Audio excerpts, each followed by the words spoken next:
Hello dear Santians, how are you all? I hope you all are very fine. You're taking very good care of yourself. You're staying home. You're staying very comfortable. Yes? Give me a high five. Yay! Hooray! Good. So are you ready for today's learning? But before we start, let me show you who has come today. Who has come? He is Coco the kangaroo. You know who is he?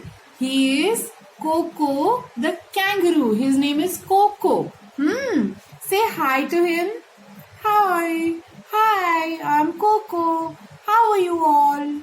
I'm fine. Yay! So Coco has bought a kite with him. What has he bought? He has bought a kite with him. He loves to fly kites. Yes. Okay. So what are we going to learn, Coco? You know what are we going to learn? We are going to learn letter K today. Yes. The letter K. Coco's name starts with the letter K.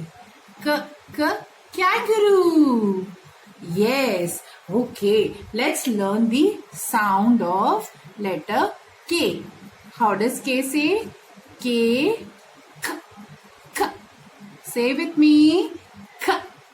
K. Yes. K. K. Kangaroo. K. K. Kite. K. K. Keys. K. K. Knife. Yes. So, what have we learned today? The letter K. Yes. Practice it. Say it again and again. Say the sound again and again. Till then, bye-bye.